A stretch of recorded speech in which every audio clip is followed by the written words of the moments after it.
I finally got my riding boots.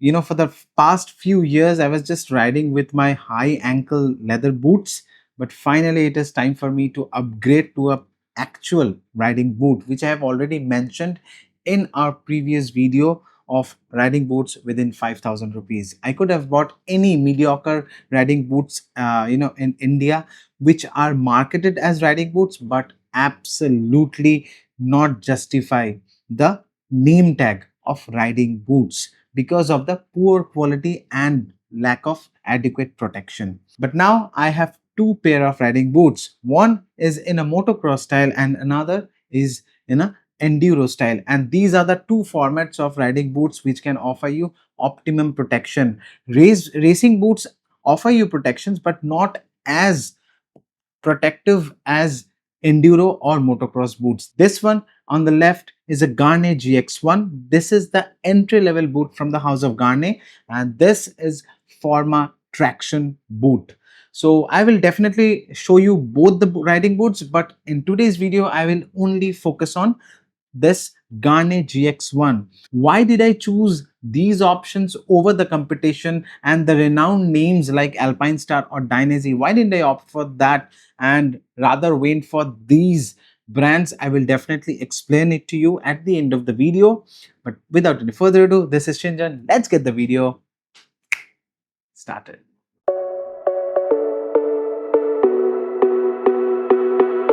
This is Gaerne GX1 and this is the base model from Gaerne. You get 5 different models GX1, and then above that you get fastback, SG10, SG12 and SG22. That is their flagship. I bought GX1 because I don't need any more protection which it already offers, so I opted for this one, and let me explain all the features. So this boot has a wider toe box. If you have a narrow feet, then you might feel that you have bought a size above, but believe me, this shoe has accurate sizing because my feet size for reference is 27.2 centimeters and I bought 42 size based on their size chart, and it fits me perfectly, so nothing there. And if we talk about the calf opening is quite wide. You can easily place your shin guard or knee braces here, so that should not be a problem. And if we talk about the construction, then this boot is primarily constructed with hard TPU plastics everywhere. 95% of the boot is completely covered with hard TPU plastics, like here, at the back,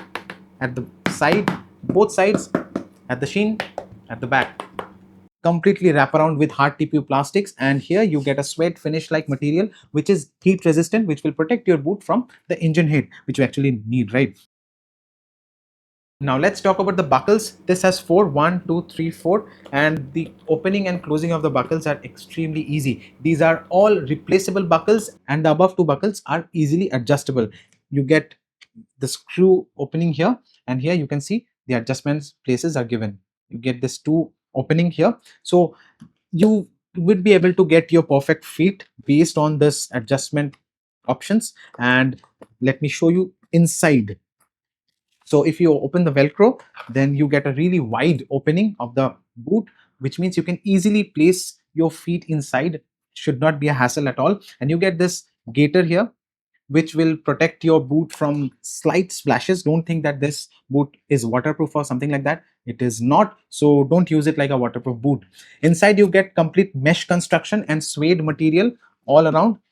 Feels premium, and you get a removable sole. The insole of the boot is slightly stiffer. If you're looking for a comfortable boot, then definitely you should opt for any adventure boot, because these kind of boots are solely made for one purpose, that is protection. Okay, so you cannot expect comfort from this kind of boots. But this boot has this hinge design, so it replicates a hinge mechanism, so it offers slightly better flexibility than any other motocross boots in this price segment. So it becomes easier for you to walk with these boots, but it's not that easy. Okay, so you need to keep in mind. And this is the rubber sole, which is completely made in their own factory, and this is a stitched on sole.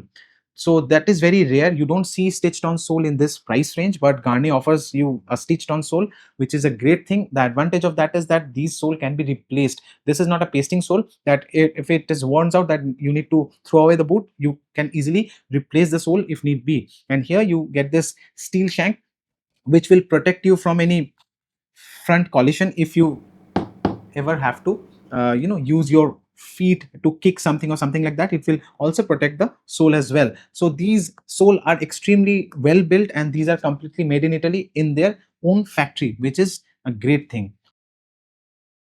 So why did I opt for Gaerne instead of any other well-reputed brands like Dainese or Alpine Star Tech 3s and all? So for a very long period of time, I actually wanted to buy a riding boot which will be only and only for my protection. And this boot offers adequate protection. And this is the best boot in the price range for me, at least, because in terms of protection, no other boots actually comes close to this. So that's a complete win-win for me. And Gaerne is a very well-known brand in the motocross and enduro world. You must be knowing that, and that is the reason why you are watching this video. So that is one thing. And why didn't I buy an Alpine Star? Because in this price range I would get Alpine Star Tech 3. So Alpine Star Tech 3 is not a good riding boot in the motocross or enduro world. Tech 3 is not a good boot. If you want to buy Alpine Star because of the logo and protection is your priority, then you need to buy at least a Tech 7. Tech 10 though is the flagship, but at least you need to buy Tech 7.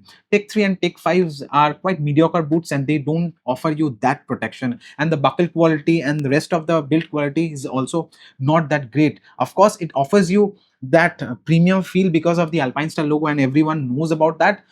It might give you a feel good factor, but in terms of protection, I didn't want to make any compromise because I'm not their brand ambassador. I don't need to promote Alpine Star on their behalf. I need protection, so I chose Gaerne. And why did I go for Forma as my second riding boot?